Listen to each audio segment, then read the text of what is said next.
आज 7 मई है। पूरे विश्व में वर्ल्ड अस्थमा डे के रूप में मनाते हैं। इसका उद्देश्य आम जन में अस्थमा के बारे में अवेयरनेस को क्रिएट करना है।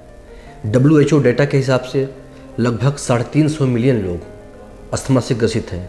अगर इंडियन पर्सपेक्टिव की बात करें तो 35 मिलियन अबाउट 3.5 करोड़ लोग, जो कि लगभग 4% पॉपुलेशन के आसपास आता है, अस्थमा से ग्रसित हैं। लेकिन सबसे बड़ी बात यह है कि लगभग इनमें से 70% लोग टोटली अनडायग्नोज हैं। मैं आपका chest specialist doctor Salauddin Khan from Tender Farm Hospital Lucknow. अभी मैं आप अस्थमा के बारे में 2-3 छोटी छोटी चीज़ें आप लोग को बताने जा रहा हूँ। पहले तो अस्थमा के बारे में ये जान लें कि ये कोई बीमारी इन्फेक्शन से नहीं फैलती। ये एक तरह की फेफड़े की, सांस की नलियों की हाइपर एक्टिविटी है जब हम लोग किसी बाहर के एटमॉस्फेयर में एक्सपोज होते हैं। तो सेकेंड चीज़ की ये बीमारी किसी भी एज ग्रुप में हो सकती है, जो कि छोटे बच्चों से लेके हाईएस्ट एज ग्रुप तक चले जाएं आप 60 साल 70 साल तक, ये बीमारी किसी भी स्टेज में प्रेजेंट हो सकती है। ये बीमारी 2 तरह की होती है, या तो बीमारी एलर्जी से होती है या बीमारी एलर्जी से नहीं होती।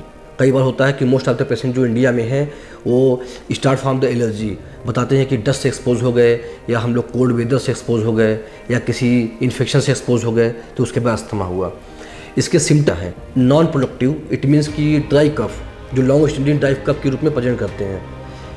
कुछ मैक्सिमम पेशेंट में सांस फूलना, और सांस इस हद तक फूलती है कि सांस की आवाज़ें पेशेंट को स्वतः सुनाई देती है, इसको व्हीजिंग बोलते हैं। और कभी कभी चेस्ट टाइटनेस भी होती है। अगर ये तीनों सिम्टम प्रेजेंट हैं तो एक अस्थमा की एक प्रिवेंटिव डायग्नोसिस बन जाती है। इसके टेस्ट हैं जो हर जगह हमारे टेंडर फार्म में और मोस्टली 3 टियर 1 टियर 2 टियर सारे सिटीज़ में उपलब्ध हैं। बेसिक टेस्ट जो होता है इसका पल्मोनरी फंक्शन टेस्ट होता है, जिसमें फूंकने की विधि द्वारा हम सांस का एग्जामिनेशन करते हैं। हमारे टेंडर फार्म में भी ये सुविधा मौजूद है। दूसरी चीज़ क्या है कि इस बीमारी की ट्रीटमेंट क्या है। अगर हम ट्रीटमेंट की बात करें तो जो बेस्ट और मोस्ट इफ़ेक्टिव ट्रीटमेंट इसका है वो इन्हेलेशन फॉर्म में है। इन्हेलेशन फॉर्म मीन्स कि स्प्रे के फॉर्म में, इन्हेलेशन के फॉर्म में, या डोटा कैप के फॉर्म में ये चीज़ें अवेलेबल हैं। और साथ में कुछ एंटी एलर्जिक मेडिकेशन अगर एलर्जी भी इसके साथ एसोसिएटेड है तो।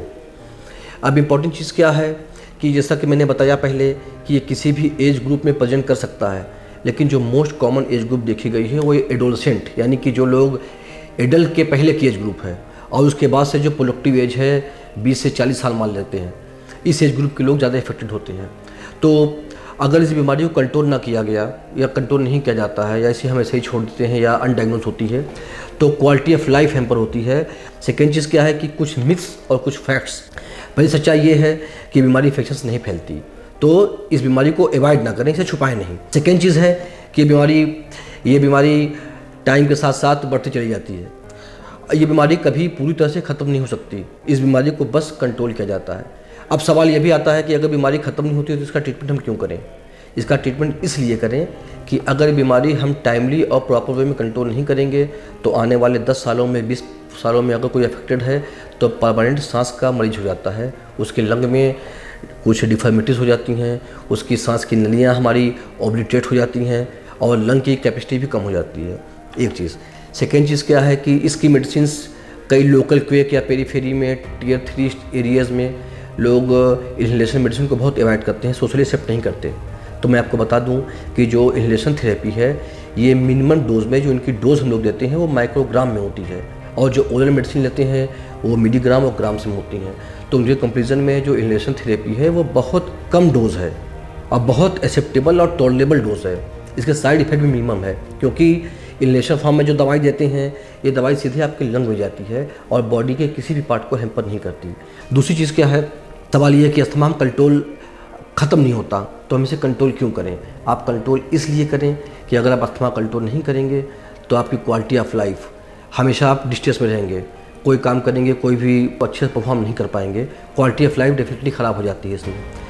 लास्ट चीज़ है कि बहुत सारे सेलिब्रिटीज़ भी हमारे जैसे प्रियंका चोपड़ा हैं, हमारे अमिताभ बच्चन हैं, इवन मैं खुद हूँ। तो मैं कहता हूँ कि अस्थमा से डरे नहीं, अस्थमा को छुपाए नहीं, अस्थमा की मेडिसिन को अवॉइड ना करें। बस अगर मैं अपना थोड़ा सा भी अपनी बात आप लोग तक पहुँचा पा रहा हूँ तो बिल्कुल अस्थमा क्योर करें। टोटल क्योरेबल और ट्रीटेबल डिजीज़ है, साथ साथ कुछ एंटी एलर्जिक मेडिसिन भी चलेगी और मैं गारंटी देता हूँ कि आप इन्हेलेशन थेरेपी को कतई अवॉइड ना करें। कुछ कन्फ्यूज़न हो तो डॉक्टर से कंसल्ट करें। धन्यवाद।